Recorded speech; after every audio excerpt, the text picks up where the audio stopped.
It's time to huddle up for another episode of the Weekly Huddle podcast because, as we all know, draft season does not stop. Neither do we. Newt Westen joining you once again for another penultimate episode of our summer scouting positional rankings. Really excited to get to our cornerbacks today. Going to talk about top 10. I got a chance to watch 11 for that. I'll talk about that 11th guy because he's a unique player, actually. But before I do any of that, if you guys have been here all along, really appreciate you. The channel has had a little bit of growth over the summer, and that comes from you guys being willing to hit that subscribe button, hit that like button, and interact in the comments. So if you can continue to do that, that would be very much appreciated. With that said, though, let's go ahead and let's get into it. The 11th guy that I watched that when I graded my cornerbacks, he was aggressively lower. And I'm really not trying to, crap all over this guy, but he struggled to show me the things that I would expect from an outside corner. And that's because I think he's a safety, really, when you take a look at him. So it's Jalen Kilgore out of South Carolina.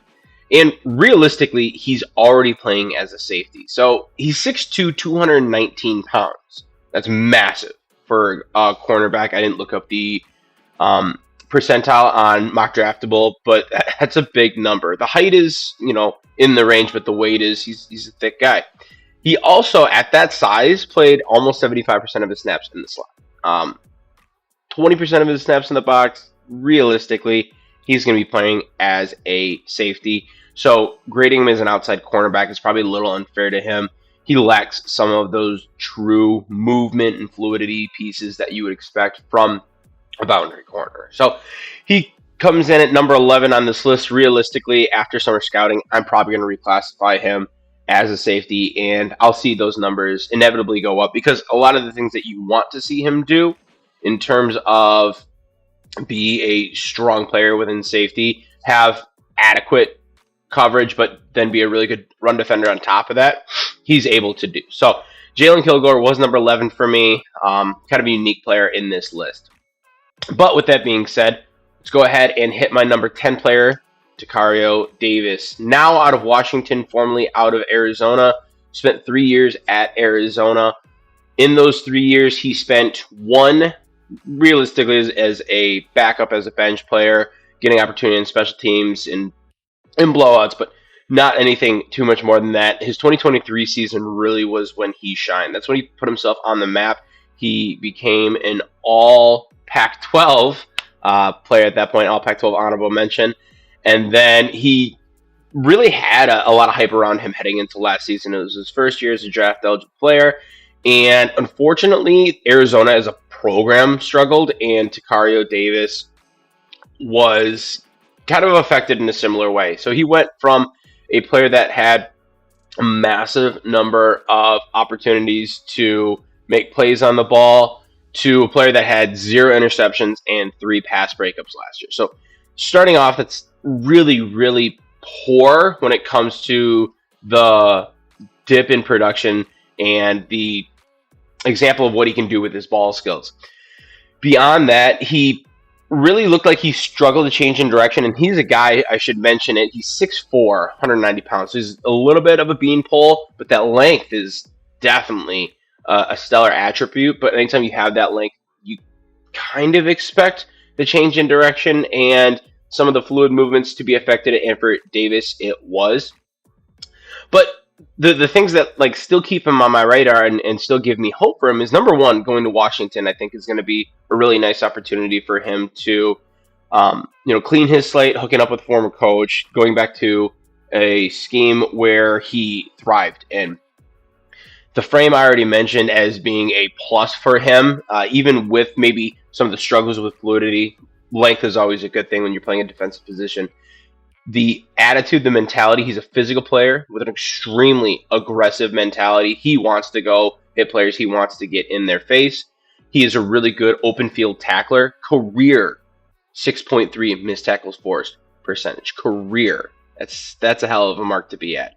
And then the experience in both zone and man coverage was really impressive in the way that he seemed to go between them quite seamlessly and seemed fairly comfortable in both. I wasn't saying that he was amazing in both. Obviously, some things he has to improve upon, but I think that he looked comfortable in both. And then I thought that his downhill explosion was good. I think one of the reasons he's able to play well in zone coverage is he's able to explode downhill and make a break onto a player that is getting that catch and maybe disrupt the pass right there. And I think that's part of what goes into, I talked about the lack of ball skills and production in there, but he still had a 10% forced incompletion percentage. So he's still finding a way to disrupt at the catch point. So Tacario Davis comes in there at number 10 for me. I think a player that I'm really excited to see this year at Washington, but definitely has to show up more than he did last year.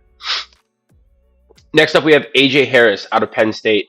We have a young player, true junior. I almost said true sophomore. True junior player out of Penn State. He was the guy last year. He was realistically the one that was matching up with a lot of those Big Ten receivers. You talk about the Ohio States of the world. You talk about Oregon. You look at, I'm not sure if they played him, but Pat Bryant I can point to in Illinois, amongst others that are going to bring some stout receivers to that game, and you're going to be able to see him there. I did get it. Definitely watched definitely played Illinois because I actually watched that game.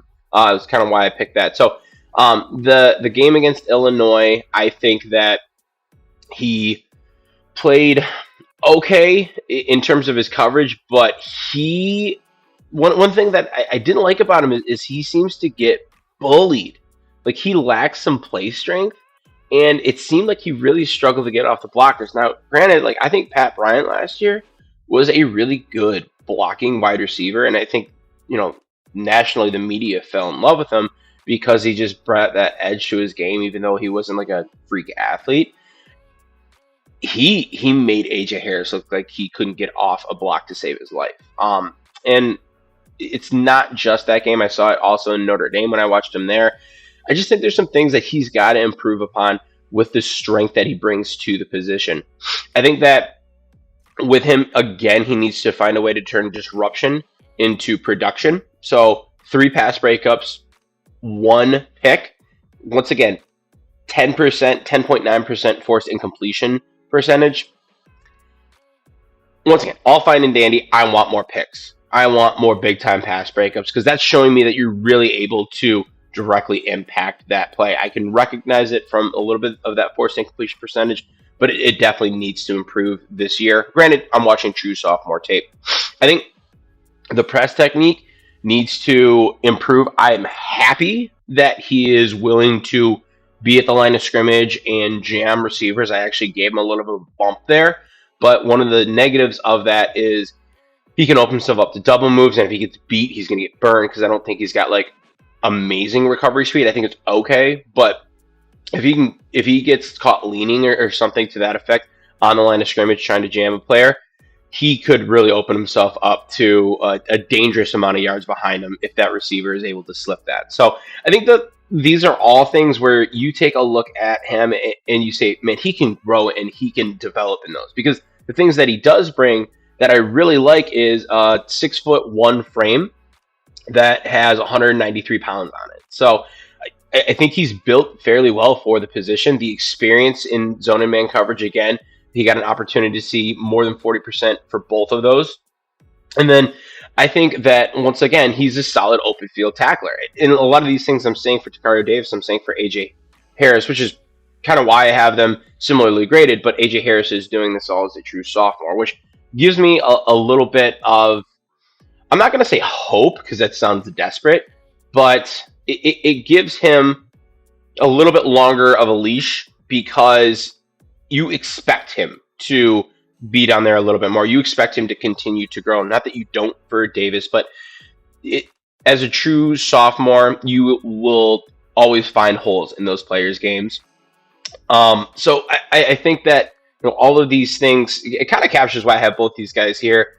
A lot of traits that they have in their favor and good mentality for specific parts of the game, but they definitely have to be more imposing in coverage and at the catch point in order to really shine and be a little bit more of a impact type player on a defense. So AJ Harris comes in at number 9, and then we go to my number 8 player, who is once again in a similar tier, but for a very different reason, and that is Malik Muhammad out of Texas. So Malik Muhammad played a CB2 last year behind Jahdae Barron. So, and there's going to be another guy that we mentioned on here that you're playing behind someone that is really, really good. And that's awesome because it gives you an opportunity to learn from that player, and it also gives you kind of an opportunity to roll into the position more. But you're always, if you're playing man coverage, more likely than not going to be playing against wide receiver too. So we need to see you then continue to transition to be able to cover the top dog against any program. And for Malik Muhammad in Texas, you're going to be facing some good competition with that SEC. So the thing that I really liked about Malik Muhammad is I think his athleticism stands out. He has great twitch and change of direction to match up against NFL caliber receivers. It's apparent really from snap one. He plays mostly in zone coverage, but I don't think he loses any of that ability in man coverage. In fact, I liked his ability to stay in the pocket of a receiver. And I think he's just all of that together, the quick twitch and everything, but he's fluid when he does it. He doesn't ever look like he's having to really aggressively chop his feet to make that. It just seems like everything kind of flows very naturally. And I think that all of this athleticism is really what boosts his ability to be a top 10 cornerback, because I think that he has just some fundamental things, like technically, that he needs to improve upon. Number one, the tackles are terrible. And he comes in on a boundary tackle. He does not use his arms. I shouldn't say does not, but I've seen multiple times where he's just trying to throw a shoulder. He comes in like a missile, and it's just an ugly tackle, and he doesn't make the tackle. I don't know what the career number is, but I know that the technique that I saw is not at all where it needs to be. Secondly, he has, once again, ball production. He had 9 pass breakups last year. He had like 16% forcing completion percentage. He had 0 picks. Got to start turning some of those into picks. It is not like the most detrimental thing, but I want to see a guy that is able to create a turnover. They talk about in the NFL how impactful a turnover is. If you can take one of those pass breakups and turn it into a turnover, that play completely changes the impact on the game. And then finally for him, the athleticism and everything, I love it. Maybe I don't love the recovery speed as much. It's okay. But he plays conservatively in zone coverage to a point where I know he can play tighter than that because I've seen him do it in man coverage, and I've seen him break a lot quicker. And he gives too much of a cushion. I want to see him play a little bit tighter. I want to see him trust that athleticism, that quick change of direction. I don't know if he's afraid about getting beat by a double move if he gets turned around over top, but I want to see him play tighter there. I think that's going to help with his ability to be more productive at the catch point, as well as drop a lot of those measurables that you see. Like last year, he had 50% completion percentage. That's not awful. That's actually pretty decent. But I'd like to see that number go down. And I think if you are able to be more disruptive at the catch point because you're playing tighter coverage, or you're just pushing the passer away from you because you are a presence in the coverage where he's looking for that receiver. All of those things, I think he can absolutely do. He has the athleticism. He just needs to be a little bit tighter with that. But definitely a player that I'm looking forward to with that growth, him stepping into a true CB1 role this year at Texas. Next up, we have DJ McKinney, who's a very similar player. Plays for Colorado. So if you've heard of this player named Travis Hunter, he played cornerback 1 for them last year. And with Colorado, I did notice how they basically kept McKinney on the side of the field with the coaching staff. I don't know for sure, but I wouldn't be surprised if they wanted to joystick him a little bit more or use that opportunity to help him as he was a growing player for them. He is a redshirt junior, so he got an opportunity to see action at Oklahoma State in 2023. He redshirted the 2022 year. Then he transferred to Colorado in 2024, and that's where he played opposite of Travis Hunter.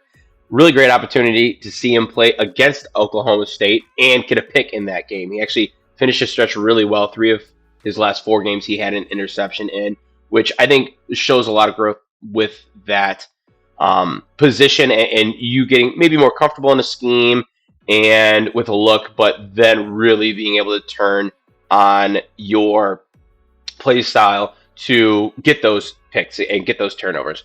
Once again, a fluid athlete, solid short area quickness, explodes downhill in zone coverage. I mean, I really liked how he played zone coverage. Maybe a little bit more than some of the other guys because he explodes downhill. Now, I think that there are some things with him that he's playing against Big 12 opponents, and to that effect, there's definitely a step off when you take a look at like Texas and Penn State, those guys versus Colorado, where you have to understand that the receiver and the caliber of receiver that they're playing against is not the same. So I liked his ability to explode downhill and be disruptive at that catch point. I think it's what leads to his 3 picks, his 7 pass breaks that he had last year. And also, I think that the technique paired with that quick trigger are going to be just like what you want to see. Now, Coach Prime being there is obviously a huge boost to him. I'm sure he's learning from one of the best, and that is great, and that growth throughout the season is great. Continue to do that, and I'm going to be really, really high on what he can do. And I already mentioned the downhill movement, but with that, he bears a really good open field tackling rate. 7.5 missed tackle percentage in 2024. I believe that was down. I think it was like 14 in Oklahoma State. So not a great number the year prior, but anytime you're single digits, I really, really like to see that.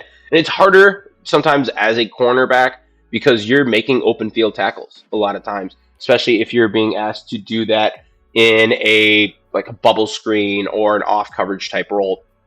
And he did it really, really well. So the things that I just need to see, the consistency in that play. Once again, he's not playing against big time opponents. When Colorado comes out and they start playing the top of the Pac-12 and Pac-12, the top of the Big 12, and that I'm going to definitely be tuning into those games.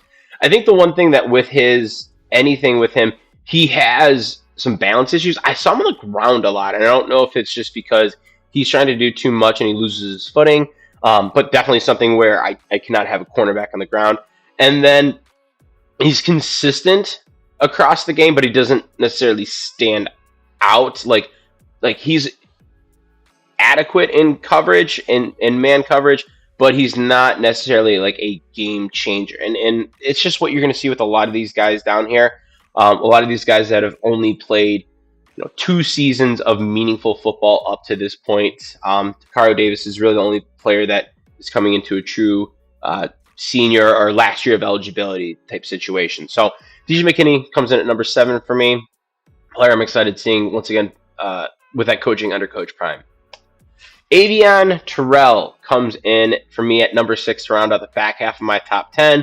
Terrell out of Clemson, being the brother of the now NFL AJ Terrell, drafted by the Falcons in the first round, I believe. With that, Avion Terrell obviously has a little bit of that pedigree and that family history that goes with that. So you're kind of looking for a player that, hey, what can you do in terms of that comparison, which for good or bad is how a lot of people are going to view that. I think with Avion Terrell, you have a guy that has a little bit of a smaller frame, so kind of a detriment to him right away. He's 5'11", which is okay. 180 pounds. I want to see a little bit more bulk on that. I really want to see him more around 190. And I know that he's not over 6 foot, and that is going to impact the weight, but I'd still like to see him bulk up a little bit. That was one of the first things that I wrote down. And I think that with that, it's going to be just an issue of play strength that comes with that lighter frame. I love the mentality, and I'll talk about that in a second. We'll end on a high note with him. But the functional play strength is is an issue. I noticed it when he just gets knocked off routes a little bit too often, and when he's coming downhill in the run game, it just takes like one arm of a blocker to really smother him out. And I think that, I'm not saying he's ever going to be a pulling guard that gets his hands on him in a one-on-one situation strength wise, but I think he's got a better chance if he has a little bit more of that functional play strength.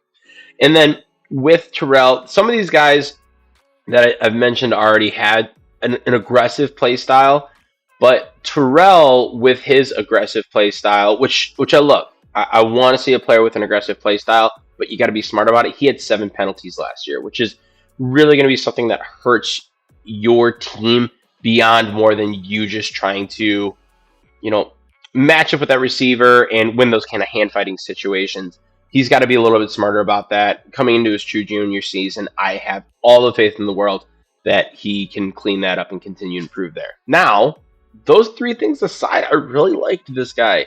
Number one, he's experienced as a return man. He did that in high school. He played cornerback, wide receiver, and returner in high school. Pretty bright player. It was a 2023 ACC All-Academic team, and obviously stood out last year. He was second team All-ACC last year because of a lot of these things where he is really quick twitch. He is explosive in his athleticism. It's like it immediately stands out on film to you. The recovery speed, I think, is really good. I don't worry about him as much in situations where he's necessarily being asked to play at the line of scrimmage and then getting beat and then getting burned. I think he's got good recovery speed in that situation. And I think that the ball skills for him are really good. He had a 20% forced incompletion percentage. And of that 20%, 10 of them were pass breakups, 2 of them were picks. So once again, starting to kind of shift a little bit of that more into like hands on the ball. Want to see it continue, but I really liked that. And then I think that, and I don't mean this as a negative, it might come off that way, but like if you look at PFF, they have him with an over 90 grade for his run defense. I didn't see that level of run defense, but I think he has a really good mentality. And I think it goes back to some of the issues I mentioned with play strength that he needs to clean up. He had over 90% run grade. I would call him an above average run defender with a really good mentality and a willingness to move and to make a tackle on a player. Now, I think that is going to be bolstered if he does add on a little bit of mass and then really improves that play strength. But Avian Terrell rounds out my back half of my top 10. Once again, cornerback out of Clemson. As we get into the top 5, once again, if you guys are enjoying this, please hit the thumbs up. Please hit the subscribe button. Leave a comment. Who do you think that I've already completely butchered? Who, once we get to the end of this, do you see in the same way as me? Did I not get a chance to watch that? You're like, man, that guy's a top 5 all day. You absolutely need to have him on there. Drop a comment. Let me know. We absolutely appreciate it. But with that, my top 5, we'll start with a player that was my last watch. And the only reason I watched this player for this list was because of Bill Sparks. And yet again, I'm drinking the Kool-Aid. Christian Gray out of Notre Dame. True junior player. Obviously, kind of a weird season. You think about him being CB2 maybe for a small stretch. Benjamin Morrison's injury happens, and all of a sudden, Christian Gray's the dude. He's playing as a true junior there, and he's playing in a situation where that was really his first season. Like, he played limited snaps in the season before as a rotational player, but last year was his true opportunity as a starting cornerback. And all of a sudden, he is thrust into a situation where he's playing CB1 for a top 10 team in the nation. And truthfully, one of the most explosive defenses in the nation. The identity of Notre Dame last year was, we're going to beat you with our defense. We're going to rip the ball from you and create turnovers, create havoc. And that's how we're going to win a national championship. And I mean, they almost did that. And Christian Gray really was a part of that. He had 3 picks last year, 7 pass breakups. And so I think he fell into that situation really, really well. He's an extremely aggressive player with big play mentality. You take a look at the USC game, and that's going to show you everything that you need. You could, honest to God, just watch that and probably get by with nothing else because it's going to show you both the highs and unfortunately the lows of Christian Gray. And with that big play mentality comes maybe an opportunity to let a big play come behind you too. I'll talk about that in a second. The physicality of him is not lost at all. He did have 6 penalties last year. Wasn't surprised when I saw that number after I saw his play style. He's just got to learn when to take the hands off the receivers. But once again, I'd rather reel him back than ask him to be more physical and more aggressive. The ball skills I already mentioned, the 7 pass breakups, 3 picks. The interception he had against USC is just unreal. He turns basically completely across his body, makes the catch while backpedaling at the 5, and takes it all the way for the end zone on the complete opposite end of the field. Really, really impressive play from Christian Gray there. The run support I thought was solid. Definitely willing player. I'm not saying that like he's the greatest in that, but definitely a tick up for him. And the athleticism, the quick feet, everything where he's just able to stay in the receiver's pocket is really, really good. Mentioned the physicality as a plus. It is also a minus when it comes to PIs and blown coverages. So he's willing to, be at the line of scrimmage, and he's got that dog in him really where he wants to punch guys in the face, but he doesn't have like amazing play. Like his play speed's good, and it is probably better, I would say, than a lot of the guys that we've gone through and taken a look at. Maybe not like the Avion Terrells of the world, but definitely some of the guys on the later half of the list. But he bites so hard, and he is so incredibly aggressive that he really does a lot to put himself out of position, which is why I think if he can clean that up, we're talking about a guy with adequate speed, with plus athleticism, and all of those things, like mentality-wise, that you want. It's just you got to reel him back in a little bit. I think the play strength as well needs to improve. The strength just doesn't match the mentality. He wants to be a dude. He wants to be blowing people up, and just sometimes he's not able to. And then he needs to develop a better sense of traffic in the field. There's a handful of times where teams are running rub routes, and he just got caught in an awkward situation where he didn't know how to approach the zone linebacker or the crossing route, and he got kind of wiped out, and the receiver got a pretty clean look at a reception. So I think that comes with time and experience. Once again, realistically, the only time that he is getting meaningful snaps is last year, and he was asked to do it as CB1 for the majority of the year. So Christian Gray, I really, really liked what I saw out of him. I think that he's going to be a really fun player to watch this year. Definitely a player as a riser. Thank you, Bill Sparks, for popping him on my list and on my on my head, so I got him on here. Christian Gray, number 5, Notre Dame. Number 4, we have Mansour Delane out of Virginia Tech. So Mansour Delane, actually, I got that written wrong. He was out of Virginia Tech. Apologize on here. He is now transferred to LSU. That is a mistake and an error on my part. Played the majority of his career at Virginia Tech. He played 3 years there, and he was part of that duo with, oh my gosh, I'm going to forget. I'm not going to remember. His partner, the other cornerback from Virginia Tech, transferred to, or didn't transfer, he went to the draft this last year. Someone put in the comments, help me out here. But Mansour Delane out of Virginia Tech, there's a hype around him, not maybe top 10 hype, maybe like fringe top 10 hype last year. But I think that he did a really great job of exploding onto the scene as a really impactful player in that defense. I think one of the games that, if you get a chance to watch any film from Virginia Tech last year, you have to check out the Miami game, especially if you're watching a defensive player. And Mansour Delane was so much fun to watch in that game. I think one of the things that I noticed early on was just his ability to be a stellar open field tackler. He's making, tackles on Cam Ward as he's coming running downfield right in the open field. Really, really plus for him and that ability. Rarely is he going to miss a tackle when he's moving downhill.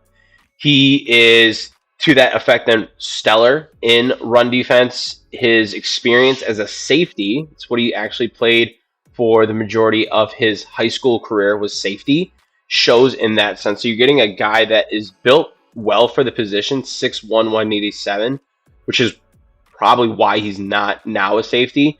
But he brings a lot of the mentality to that. He's also a high school wrestler, which I think is, kind of building on this player where, man, you can get a really impactful boundary cornerback that's able to do a lot more than a boundary cornerback. And if he can go and consistently improve just some of the pieces of his game in coverage, I think that he's going to be someone that is easily talked about in this top 5 consensus come draft day, because he brings a lot of those intangible pieces, and if he can just bring the meat and potatoes, we're really going to like that. But let's just kind of keep ticking through some of the other things for him. I think he moves with receivers well. I think the start and stop ability, his athleticism shows really well there. I think the aggression is good. He's not handsy, though, and that's something that I like to see. He had 4 penalties last year, kind of flirting with that mark for me. I think once you get above 4, I start to question it a little bit, but he plays a little bit reserved in there in the sense that he understands how to hand fight to a acceptable point, which I really like that maturity. Now, with him, the coverage is really what I want to see improve. He plays too soft in zone coverage, opening up underneath routes. He's good, but not great. He's inconsistent, really, is what he is when it comes to some of his coverage. A lot of times he's able to stay in a hip pocket. Other times he'll just get beat on a head fake or something to that effect. Really want to see that improve there. And then he's another guy that I talked about the aggression, but he can open himself up to a little bit of boom or bust type situation. That over aggression, I think if he can learn to just hone it in a little bit more, he's going to be a great player to keep eyes on this upcoming season. So Mansur Delane out of LSU. Apologize for the typo on the graphic. Played 3 seasons at Virginia Tech, now at LSU. And then that brings us to my top 3. I think that with my top 3, I would say that Mansur Delane is a pretty good group with Christian Gray, and then there's maybe a little bit of a split. Terrell is, I would say, a step below those guys. And then my number 3 guy I'd probably put in a tier all his own, kind of closer to 4 and 5, but a tier above. Excuse me. And that number 3 guy is Damani Jackson. Damani Jackson plays at Alabama. He's 6'1", 197 pounds, coming into his true senior season, a 5-star recruit. The athleticism that you see out of him shows right away. It's extremely apparent. He has great change of direction. He explodes downhill on routes when he's playing in zone coverage, and he mirrors route runners really, really well. And all of those things that you see from him, you want to see kind of those matching pieces. He played a decent split in both zone and man coverage, so you kind of got an opportunity to see both those things to enough of a degree where you feel comfortable about them. The good shots in pass and press coverage is something that I always will love to see. Anytime you're willing and able to at least be impactful in press coverage, I don't want you to go up there, throw hands, and get burned. But if you're willing to throw hands and be disruptive and you're mildly successful at it, that's a huge thing, I think, for college cornerbacks, and it's something that Damani Jackson showed last year. When you see him in a backpedal, he is low to the ground. It's fluid. It helps with him and his ability to flip his hips, and just everything about him is that well-oiled machine that you want to see from a cornerback. Now, the issues for him, and we're talking about a stellar cover player, and I love that, and that's what you want to see. It's these just kind of tertiary things that if you can clean up. Missed tackle percentage is not good. It was over 20% last year. Career 19.8%. That's like 3 times higher than a guy like Takario Davis, where he's got a 6.3% missed tackle over his career, and we're talking about 19.8% for Demani Jackson. That has to improve. Ball skills are okay. Would love to see a step forward. I'm being a little bit picky here, no pun intended. He had a 14% forced incompletion percentage, 5 pass breakups, 2 interceptions. They're fine. From a CB3, I want to see them higher, though. Mansur Delane, to give you a little bit of perspective, had 4 picks, 4 pass breakups, a little bit more production from him. So I think Demani Jackson, that's just one part of his game he can improve upon. And then the long speed. I think that he lacks long speed, and that's like the one physical trait that worries me about him, because I think the athleticism, the short area quickness, that is there. He is really, really good in coverage situations. He had a 63 passer rating against last year, which is, I mean, about 20 points lower than a lot of guys we're talking about on this list. That is extremely incredible mark to be at. I think a lot of that just comes from his ability to be a dangerous cornerback in that short to intermediate. I just wonder if with the long speed, he can get burned or he can get targeted by quarterbacks that are willing to push the ball downfield.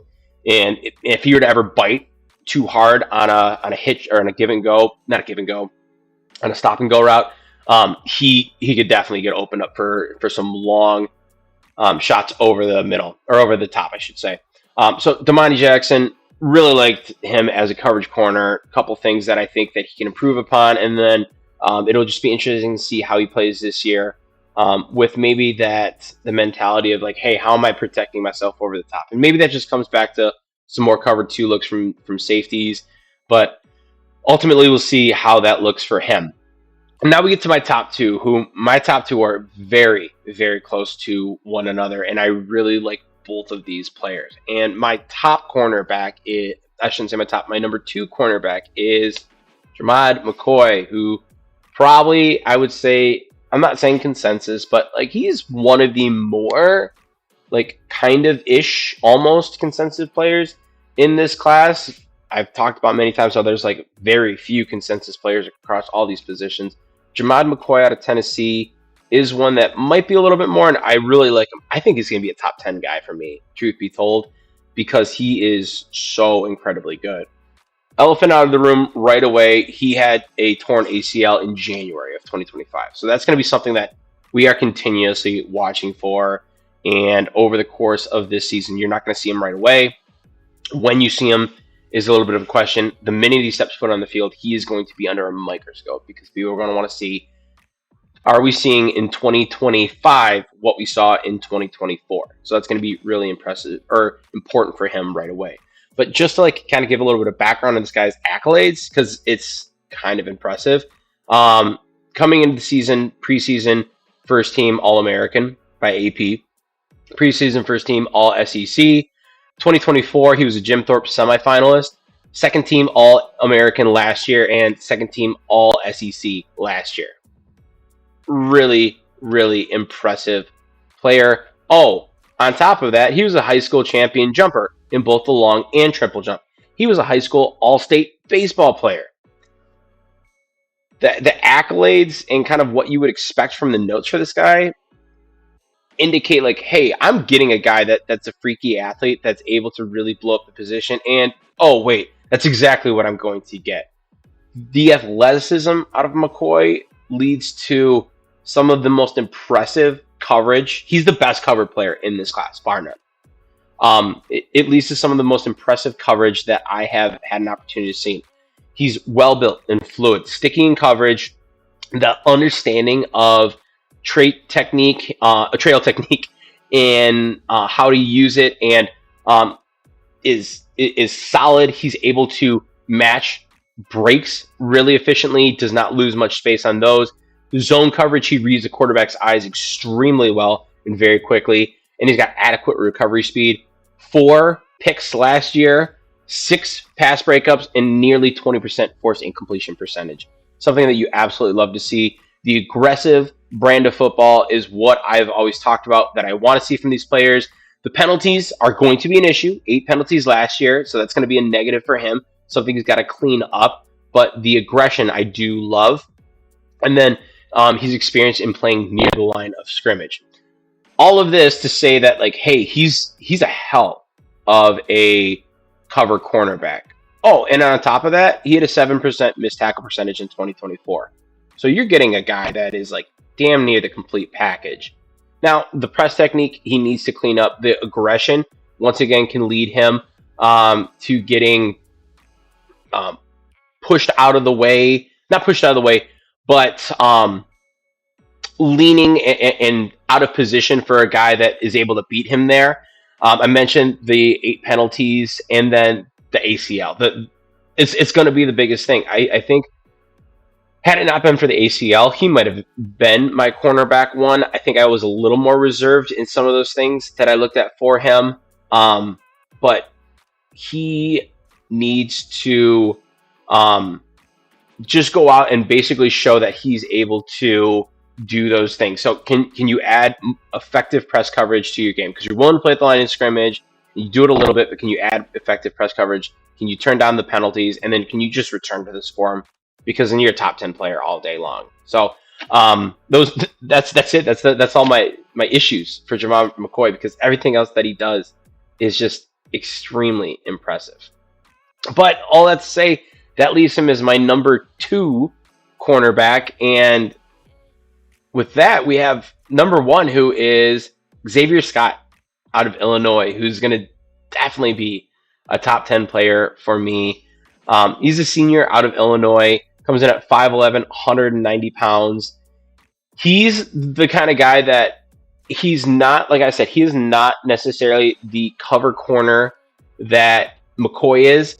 He might, I'd say he's probably then like the second best cover corner in this class. So not like true, oh my God, shutdown. But everything else that he does in addition to that is extremely impressive. So to read just the weaknesses, because I think the biggest thing is going to be his long speed. It's okay. It may be a concern about recovery speed. That's the one like big glaring issue that I have with him.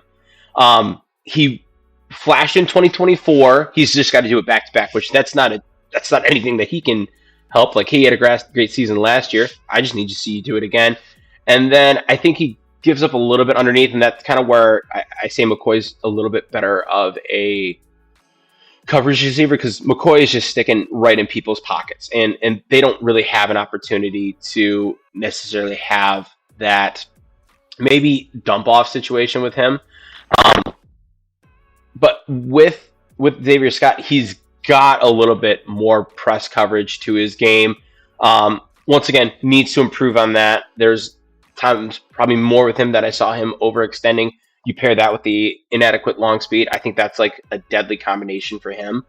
But, those things are get better at press coverage, trust your athleticism a little bit more, and just basically do what you did last year a second time. Because just to read through the strengths, stellar in run defense. He gets off blocks so well, and I think part of the problem with maybe how I graded some of these other guys was I saw Xavier Scott early on, and I was like, that's it. That's how you need to play run defense as a cornerback.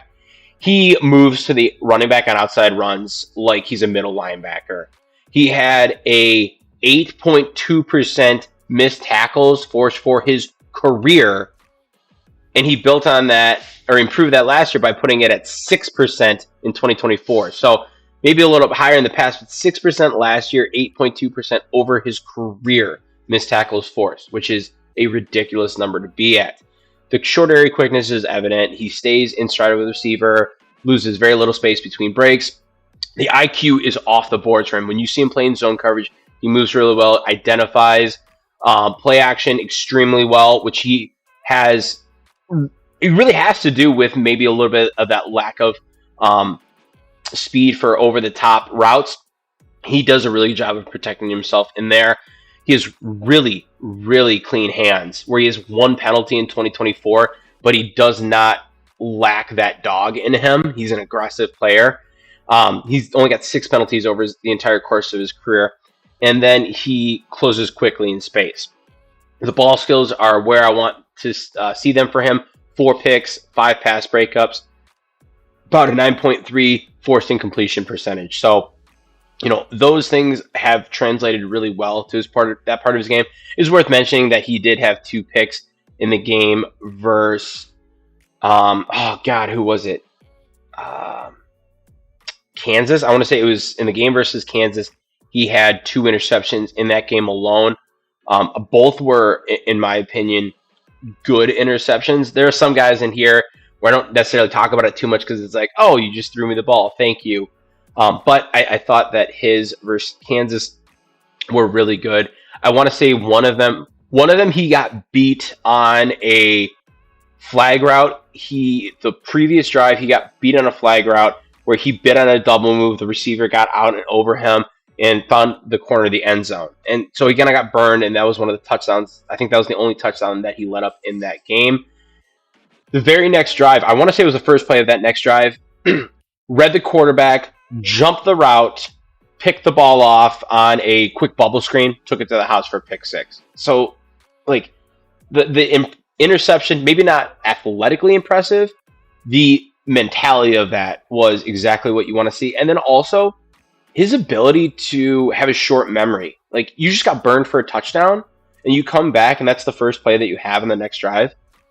It's something that you can't teach that, and I really like that out of Xavier Scott. So, Xavier Scott comes in here at number 1 for me to round out my top 10 cornerbacks. So, to run those backwards, we have Xavier Scott out of Illinois, Jermod McCoy out of Tennessee, Damani Jackson out of Bama, Mansur Delane now out of LSU, Christian Gray out of Notre Dame, Avion Terrell out of Clemson, DJ McKinney out of Colorado, Malik Muhammad out of Texas, AJ Harris out of Penn State, and finally Takario Davis now at University of Washington. So that is going to wrap it up for us for this episode of the Weekly Huddle. Once again, if you are enjoying being here, we, number one, appreciate you being here. If you could hit that subscribe button, we would appreciate that. It also helps if you like what you see and you don't want to miss what's coming up next. You can keep up with the show on YouTube by just searching the Weekly Huddle, and on Twitter by following @Weekly Huddle. That's going to be in the upper left corner of the screen, that handle right there. You can follow me on Twitter in the upper right corner of the screen, at NFL Draft _Westen. I'm giving my takes and trying to clip up players and show some of their highlights as I go through and I watch some of these guys. With that, once again, appreciate you guys hanging out with us. We'll catch you next time.